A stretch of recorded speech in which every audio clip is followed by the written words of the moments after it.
온전치를 그 모든 사실을 하나님을 마음으로 찬양하며 예배할 수 있도록 인도하여 주시옵소서. 기도합니다. 예수님의 이름으로 기도했습니다. 아멘. 할렐루야. 아멘. 우리 왼쪽 편에 앉아 계신 분들만 한번 외쳐볼까요? 할렐루야. 할렐루야. 네, 이쪽에 계신 분들, 왼쪽에 계신 분들 한번 외쳐보겠습니다. 할렐루야. 할렐루야. 네, 오른쪽에 계신 분들 한번 외쳐보겠습니다. 할렐루야. 할렐루야. 네. 다 같이 외쳐보겠습니다. 할렐루야. 할렐루야. 우리 하나님을 찬양하길 원합니다. 오늘도 내일도 영원히 함께 하시는 우리 하나님을 찬양하길 원합니다.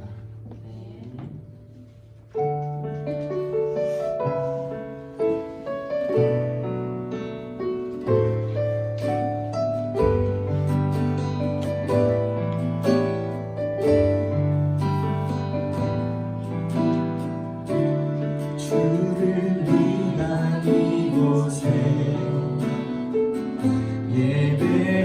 예배하는 자를 주의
주님으로 고백하는 교회가 됨이 감사합니다.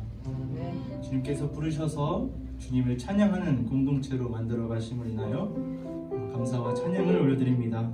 주님께서 우리에게 앞으로 더욱더 이루실 하나님 나라 소망하며 함께 찬양하겠습니다. 할렐루야. 네.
하나님을 찬양하길 원합니다.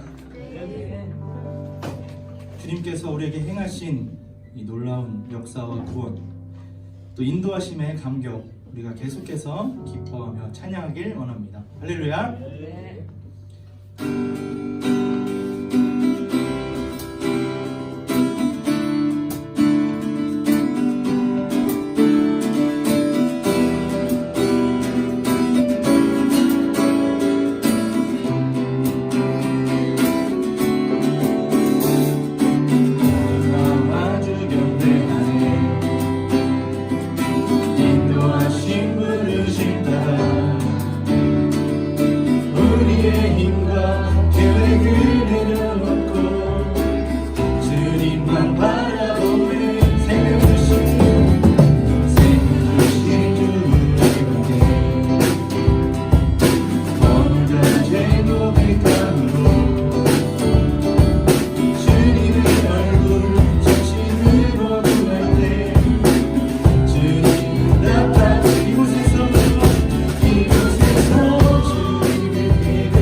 우리가 지난 삶은 주님께서 인도하셨다 고백합니다.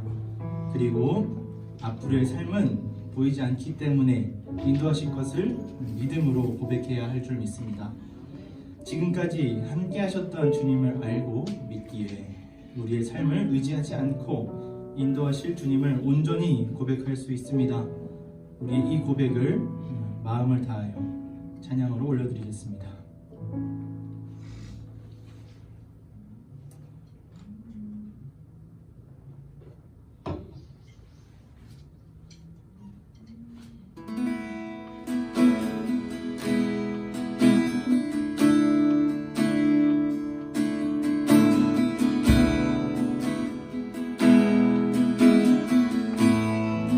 두려워 말라 너와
기도하겠습니다. 하나님 아버지, 오늘도 우리의 모든 의지와 우리의 모든 생각과 마음과 감정 그리고 이성으로 주님을 찬양합니다. 우리의 모든 것으로 주님을 예배합니다. 주님을 예배하는 이 자리 간절히 원하는 것은 하나님을 더욱 알길 원합니다. 하나님의 마음과 생각이 깨달아지는 예배 시간 될 수 있도록 인도하시고 하나님을 아는 귀한 예배 시간 될 수 있도록 주님 인도하여 주시옵소서. 지금까지 우리와 함께 하셨습니다. 앞으로의 모든 시간 동안 영원 속에서 영원에서 영원까지 주님께서 우리를 인도하시고 함께 하시리라 믿고 감사드리며 주님의 이름으로 기도했습니다. 아멘. 우리 사도신경으로 신앙을 고백합니다. 전능하사 천지를 만드신 하나님 아버지를 내가 믿사오며 그 외아들 우리 주 예수 그리스도를 믿사오니 이는 성령으로 잉태하사 동정녀 마리아에게 나시고 본디오 빌라도에게 고난을 받으사 십자가에 못 박혀 죽으시고 장사한 지 사흘 만에 죽은 자 가운데서 다시 살아나시며 하늘에 오르사 전능하신 하나님 우편에 앉아 계시다가 저희로서 산자와 죽은 자를 심판하러 오시리라. 성령을 믿사오며 거룩한 공예와 성도가 서로 교통하는 것과 죄를 사하여 주시는 것과 몸이 다시 사는 것과 영원히 사는 것을 믿사옵나이다. 아멘. 김유림 장이 기도합니다.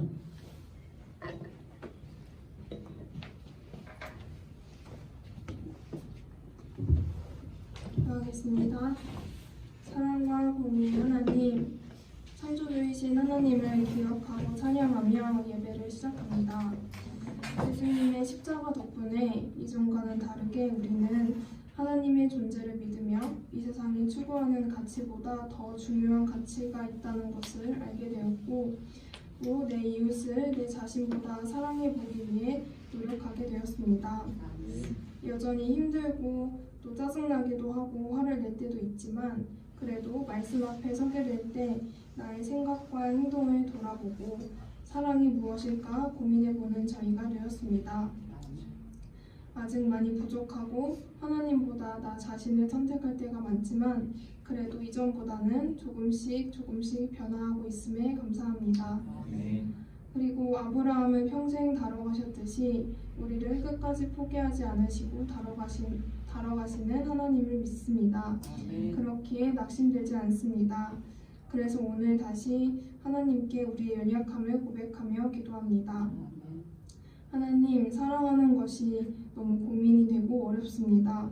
또 완전하고 무한하신 하나님을 우리가 옳은 방향으로 잘 알아가고 있는가 고민될 때도 있습니다. 저 사람은 왜 저러는가 하면서 원망이 될 때도 있습니다. 예수님께서 분명히 보여주셨고 두려워 말라, 걱정하지 말라 말씀해 주셨는데도 우리의 마음과 행동이 옹졸해집니다. 주님, 이런 우리를 긍휼히 여겨주세요. 우리를 가장 잘 아시고 사랑해 주시는 하나님께서 알려주시지 않으면 살아갈 수 없습니다.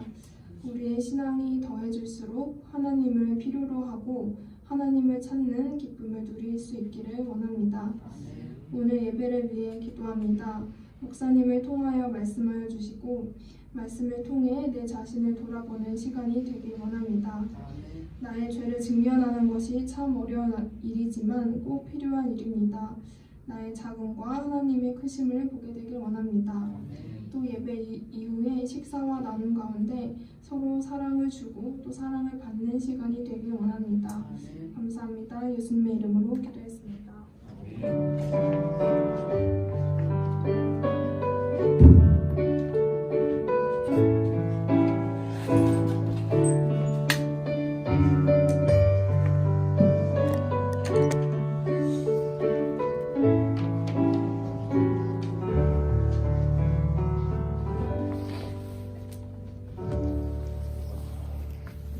아멘.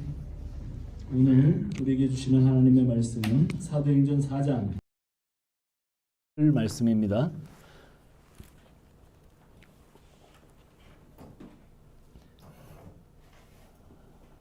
교독하겠습니다.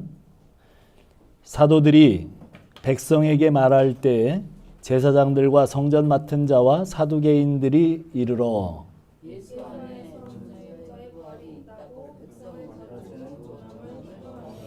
그들을 잡음에 날이 이미 저물었으므로 이튿날까지 가두었으나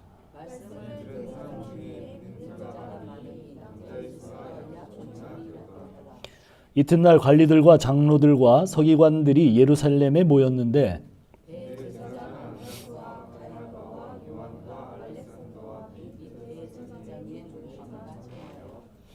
사도들을 가운데 세우고 묻되 너희가 무슨 권세와 누구의 이름으로 이 일을 행하였느냐?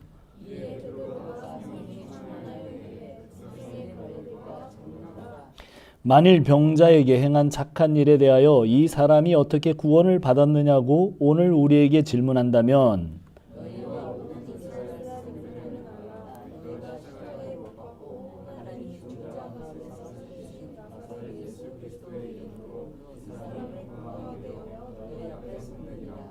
이 예수는 너희 건축자들의 버린 돌로서 집 모퉁이의 머릿돌이 되었느니라. 다른 이로서는 구원을 받을 수 없나니 천하 사람 중에 구원을 받을 만한 다른 이름을 우리에게 주신 일이 없음이라 하였더라. 아멘. 잠깐 기도하겠습니다.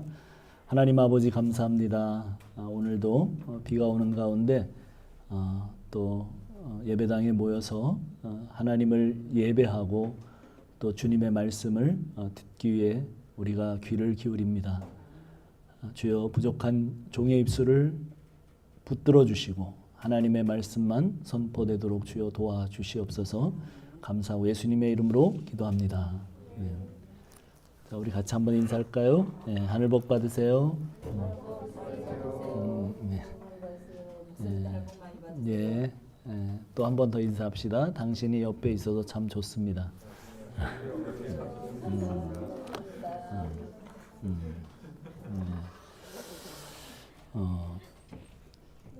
자, 우리 4장 1절부터 4절까지 한번 같이 읽어봅시다. 4장 1절부터 4절 시작. 사도들이 백성에게 말할 때 제사장들과 성전 맡은 자와 사두개인들이 이르러 예수 안에 죽은 자의 부활이 있다고 백성을 가르치고 전함을 싫어하여 그들을 잡음에 날이 이미 저물었으므로 이튿날까지 가두었으나 말씀을 들은 사람 중에 믿는 자가 많으니 남자의 수가 약 5천이나 되었더라. 예. 자, 1절에 어떤 사람들이 나옵니까? 거기 보니까 성전 맡은 자라고 나왔어요. 예, 그러니까 헬라어를 아주 좋게 번역한 건 아닌 것 같아요.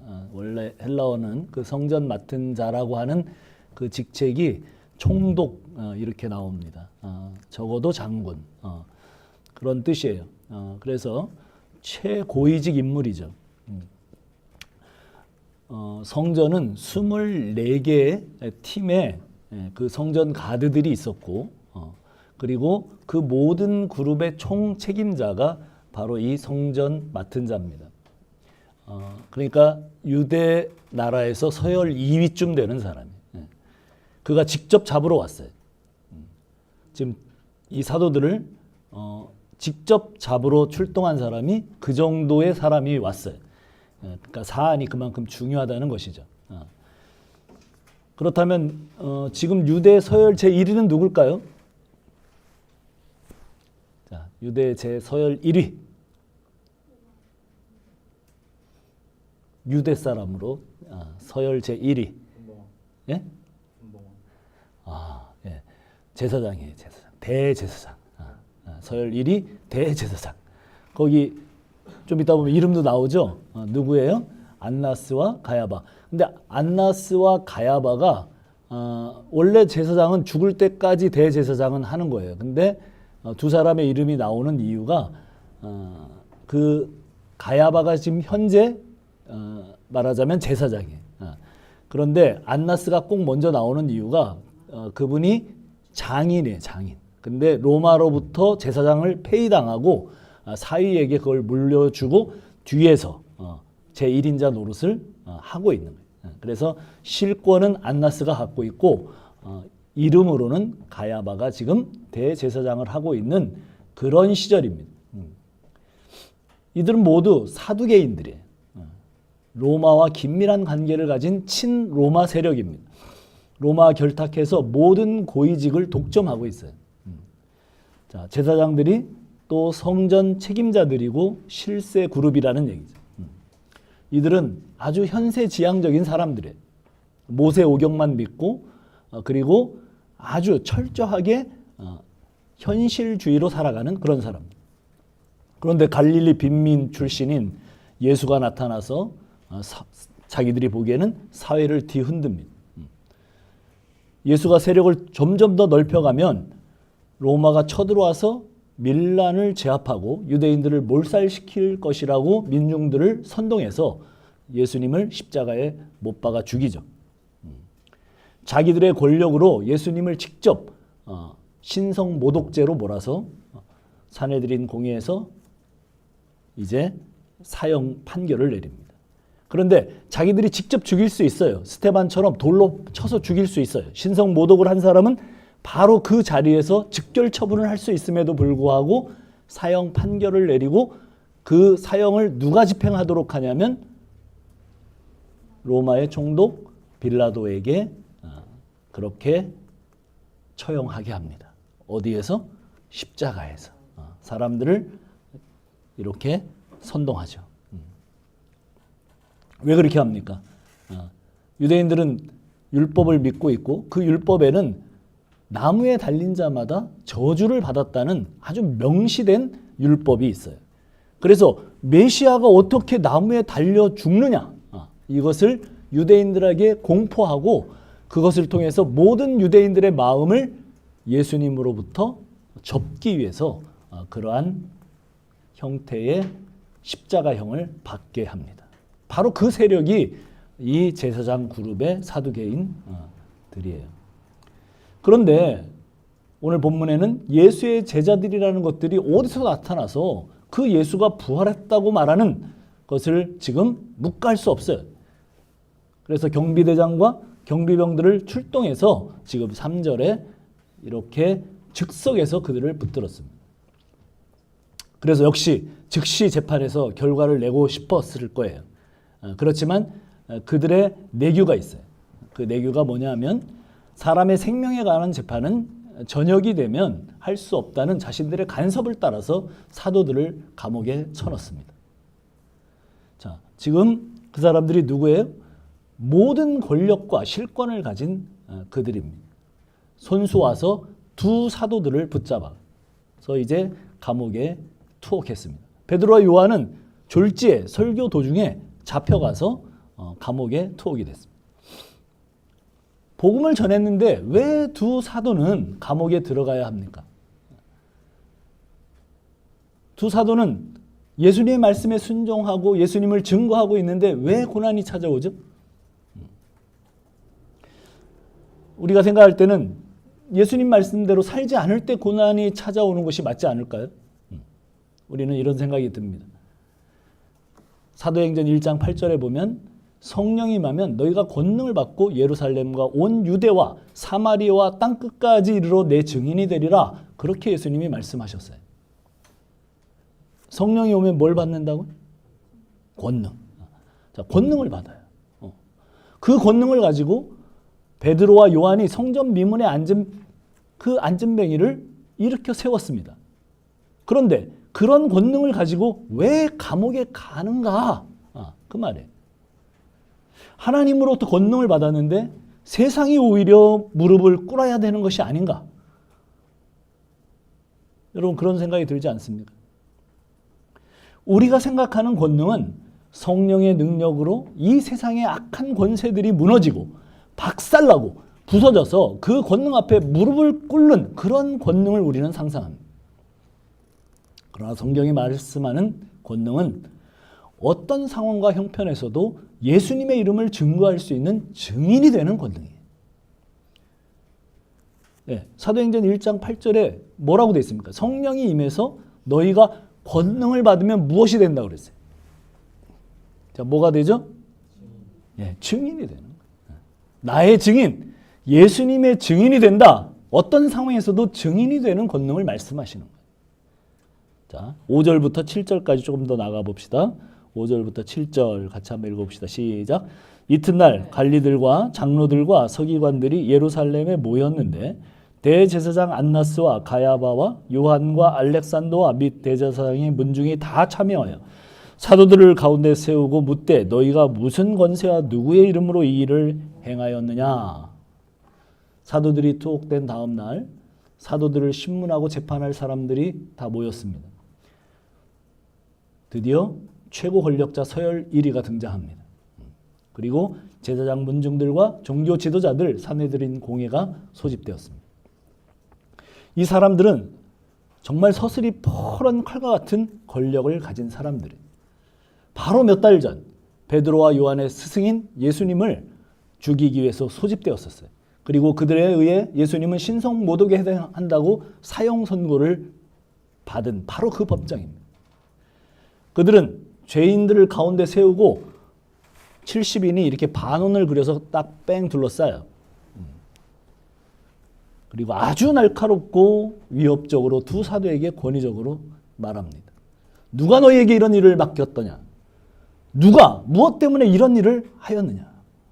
이렇게 지금 그들을 신문합니다. 이 적대적이고 살벌한 질문에 베드로가 이야기를 시작하는데 아주 당당하죠. 베드로는 바로 얼마 전에 대제사장의 집들에서 예수님을 3번이나 부인했었습니다. 부인하다 못해 저주하고 부인했습니다. 자기 목숨 살겠다고 나는 그를 모른다고 했어요. 예수란 자를 나는 모른다. 누구 앞에서 그랬어요? 서슬 정말 시퍼런 그 대제사장 앞에서 한 게 아니라 그 집의 여자 하녀, 계집종이라고 나오죠. 그 앞에서 그렇게 부인했어요. 두려움에 사로잡혀서 그 집을 도망치듯 나왔습니다. 예수님을 배신하고 그는 정말 도망치듯 그 집을 나왔어요. 그러선 그가 완전히 돌변했어요. 나를 죽이려면 죽여라. 그의 눈빛 하나 흔들리지 않고 그리고 그런 자세로 당당하게 서 있었습니다.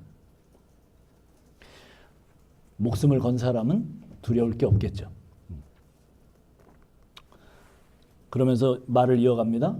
너희가 죽이기로 모의하고 십자가에 못 박은 나사렛 예수가 이 안전뱅이를 고쳤다. 이 예수님은 너희 건축자들이 버린 돌 취급했지만 집 모퉁이의 머릿돌이 되셨다. 시편 118편 말씀을 인용하면서 너희는 성경도 안 읽어봤냐? 이렇게 오히려 그 사내들인 공회원들을 몰아세웁니다.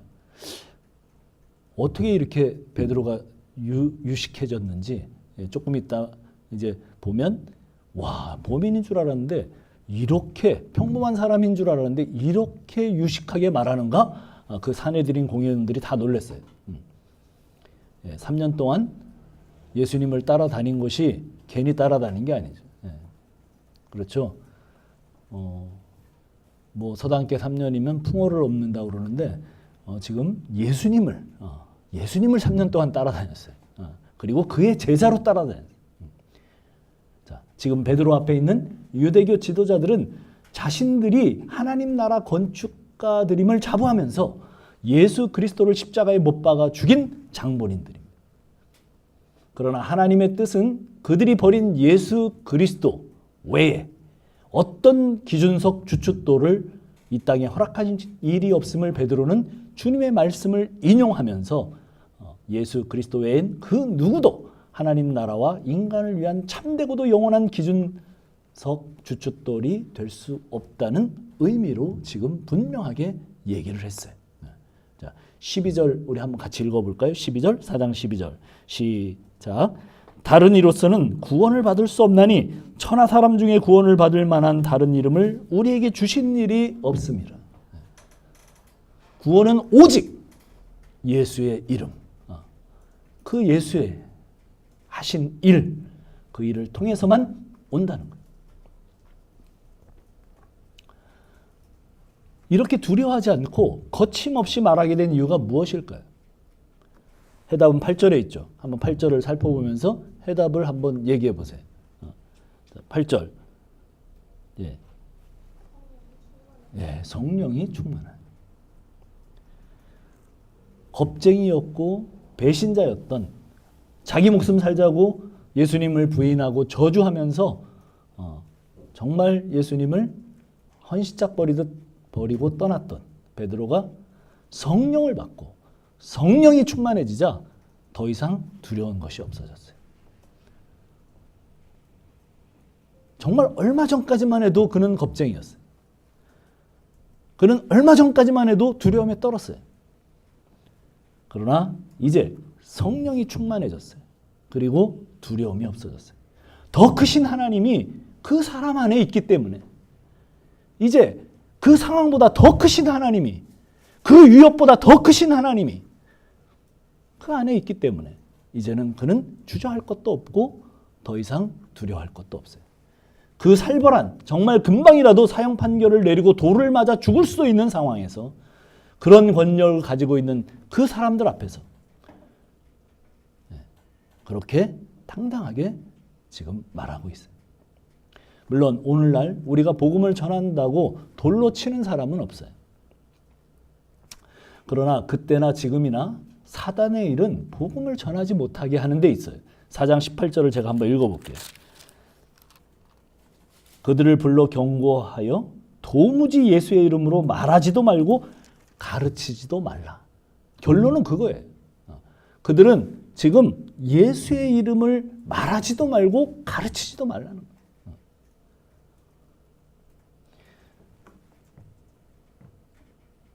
그때나 지금이나 사단의 일은 복음을 전하지 못하게 하는 거예요. 사단은 대제사장의 권위를 이용하여 하고 싶은 말이 결국은 그 말이에요. 예수의 이름을 말하지도 말고 가르치지도 말라. 요즘은 초등학교, 중학교, 고등학교, 대학교 할 것 없이 학교 안에서 학생들에게 복음을 전하면 불법입니다. 제가 부안초에서 신앙에 열심히 있는 선생님들 몇 분하고 대화를 해봤어요. 그들은 정말 신앙이 좋은 사람들이에요. 제가 같이 대화를 해보니까 정말 신앙이 열심히 있는 사람들. 근데 그 사람들은 법을 지켜야 되기 때문에 복음을 전할 수는 없다는 거예요. 그리고 담임을 맡은 반 아이들에게 더 친절하고 사랑을 전하고 더 섬겨서, 그래서 나중에 그 선생님이 예수 믿는 선생님이었는데 자기들을 그렇게 사랑해주고 친절하게 해주고 섬겼던 것은 바로 예수님 때문이구나, 이렇게 깨닫게 되기를 바라는 마음으로 기도하고 그렇게 늘 산다는 거예요. 그렇죠. 삶으로 예수님을 전하는 거죠. 나쁘지 않아요. 그럼 오늘은 우리가 읽은 것처럼 사도들은 그 어떤 상황에서도 복음을 전했다는 거죠.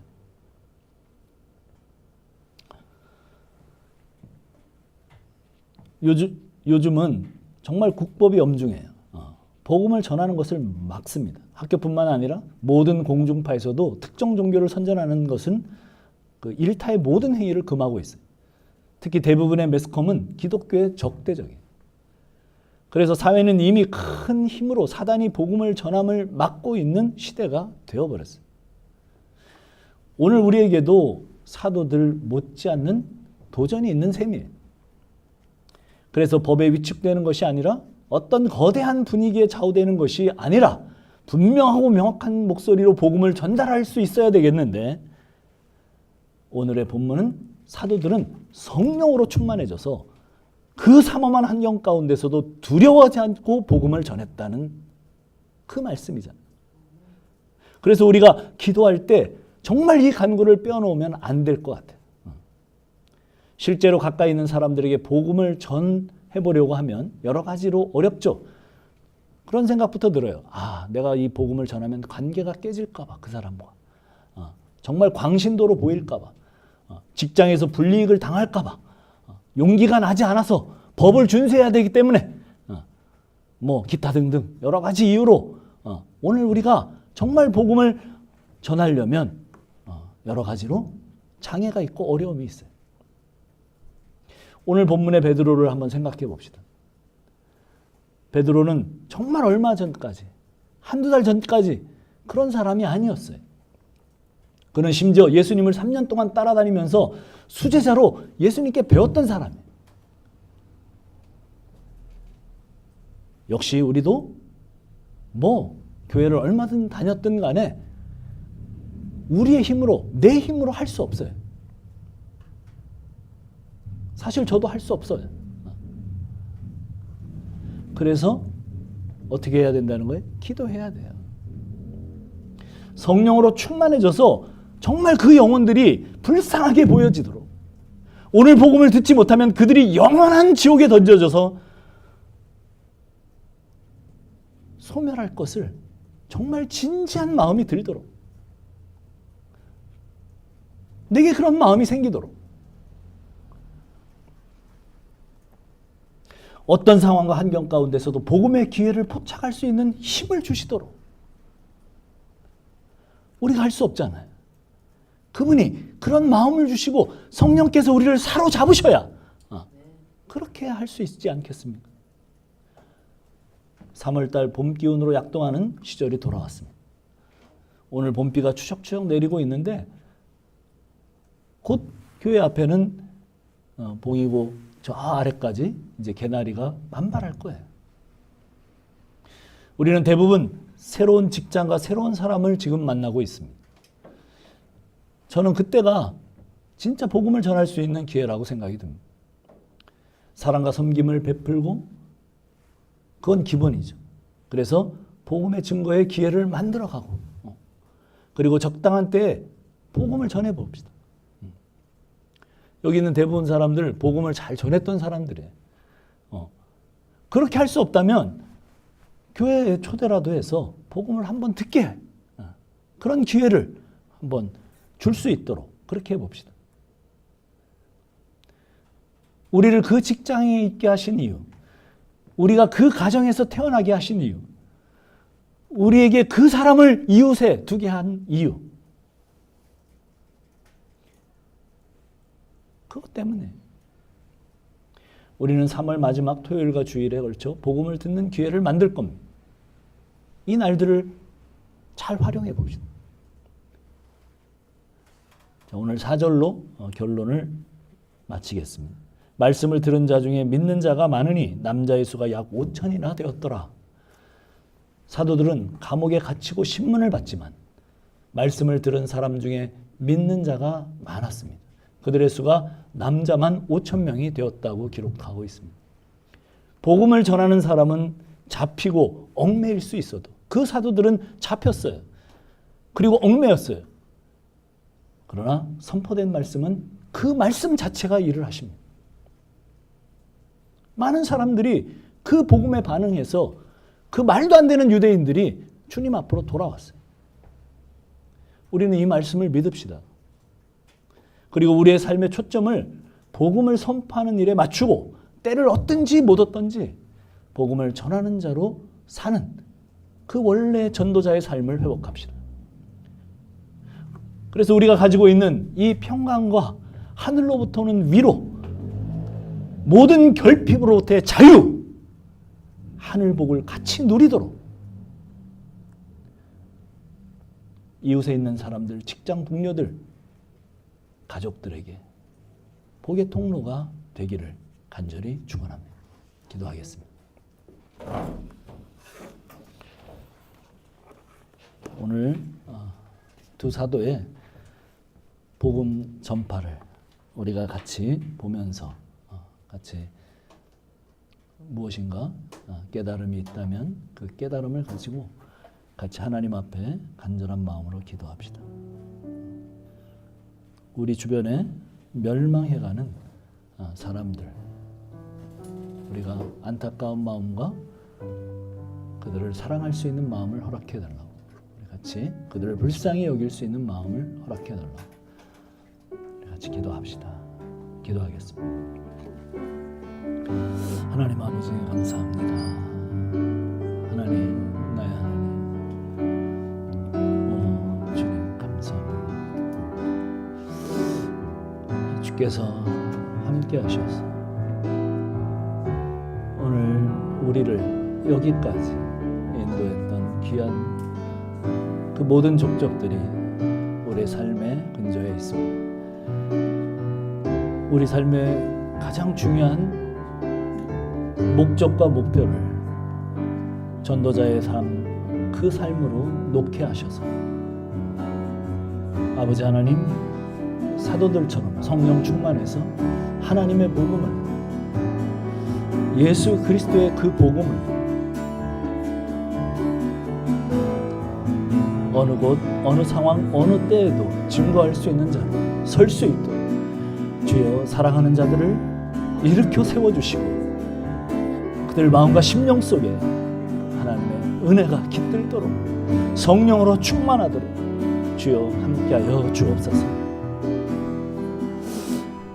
오늘 주님 앞에 간절한 우리의 기도로 주여 우리로 성령으로 충만케 하시고 우리로 하여금 권능을 받아 이 복음을 증거하는 일에 증인이 되도록 주여 인도하여 주시옵소서. 함께하여 주시옵소서. 감사하나이다. 예수님의 이름으로 기도합니다. 네, 찬양 한 곡 드리고 축담으로 예배를 마칩니다. 우리 함께 두려워 말라 찬양하도록 하겠습니다.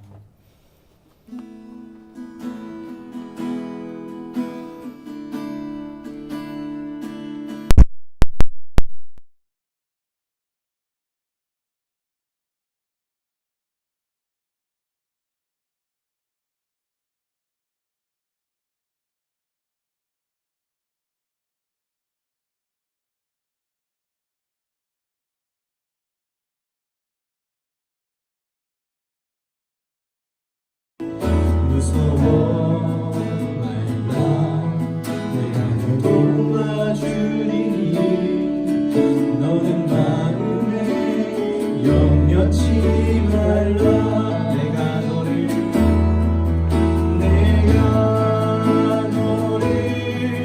굳세게 하리라 내 손으로 너를 꼭 붙잡아주리라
하나님 아버지 감사합니다.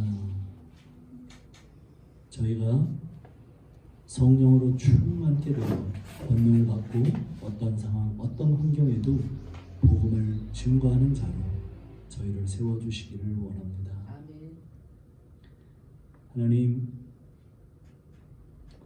저희에게는 두려움과 또 여러 가지 그런 장애들이 있습니다. 그러나 성령을 통해서 우리에게 영혼을 안타까워하는 마음과 불쌍히 여기는 마음을 허락하셔서 주님, 우리가 전하지 않고는 견딜 수 없는 그런 심령을 허락하여 주옵소서. 이제는 우리 구주 예수 그리스도의 그 구원하심과 하나님의 한량없는 사랑하심과 성령님의 감동 교통하시는 그 충만한 사랑이 오늘 복음 전도자로 살기를 마음속에 정말 깊이 생각하는 우리 가족 머리 위에 영원토록 함께 하실지어다. 아멘.